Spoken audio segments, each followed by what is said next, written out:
নমস্কার, আমার cricket star legend আমার এটা নতুন ইউটিউব চ্যানেল। আপনারা অসংখ্য ধন্যবাদ যারা আমাকে দেখছেন, আর সবাইকে বলি প্লিজ সাপোর্ট করবেন। সাপোর্ট ছাড়া কিন্তু মানুষ এগিয়ে যেতে পারে না।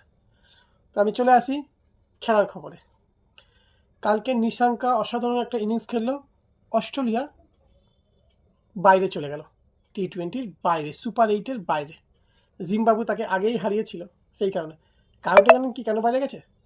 এই দেখুন, ফটোটা দেখুন। হ্যাঁ, এই কারণটার জন্য অস্ট্রেলিয়া আজকে বাইরে। প্রত্যেকটা আইসিসি টুর্নামেন্ট আসলেই অস্ট্রেলিয়া হারছে, সত্যি কথা এটা। এই পিকচারটাই উদাহরণগুলো বলে দেয়।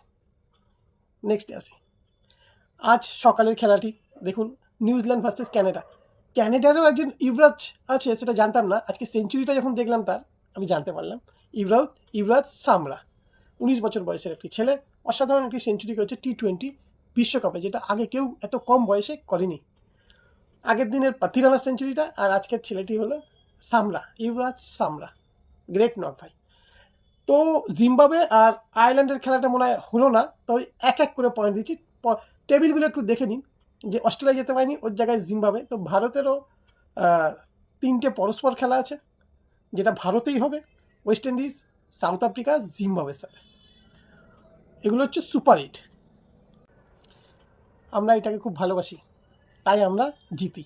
আর একটা কথা বলে দিই আপনাদের, অভিষেক শর্মা যে 0-0 হচ্ছিল না, আপনি 2024-এর বিশ্বকাপটা দেখেছিলেন? বিরাট কোহলি 0-4-2, মনে পড়ে কি আমরা বিশ্বকাপ জিতেছি?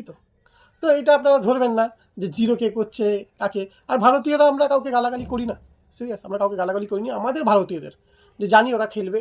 ঈশান কিষানের দারুণ নক আমরা দেখে নিয়েছি। এখন এই টস হলো আপনার নেপালের আর ইয়ের, বুঝতে পারছি না কে জিতেছে। আশা করি আপনাদের ভালো লাগবে ভিডিও, আর কথাগুলো এরকমই বলবো যাতে আপনাদের সুন্দর লাগে। একটা ছোট্ট মিক্স কথা, পাকিস্তানকে আমরা 2টো চড় মেরেছি গালে, জানেন কি করে? রিঙ্কু সিংকে বল করি আর তিলক বাংলার বলে উইকেট নিয়ে 2টো জোরে 2 গলে 2টো থাপ্পড় পড়েছে। তো পাকিস্তানের যারা ইউটিউবার, যারা ফেসবুকার, আমার কিছু বলার নেই, তারা এত খারাপভাবে বলে। 15 फरवरी को इनको हराना है, इनको रुलाना है।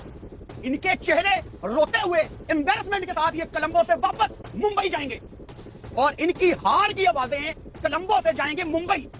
कहां तक आवाजें जानी चाहिए? मुंबई तक। कहां तक? যে আমরা জিতবো, ইন্ডিয়াকে এই করে দেবো, ইন্ডিয়াকে এই করে দেবো। আসলে কি তারা করতে পারে? এই কথাগুলো কি শুধু ভিউজের জন্যই বলে?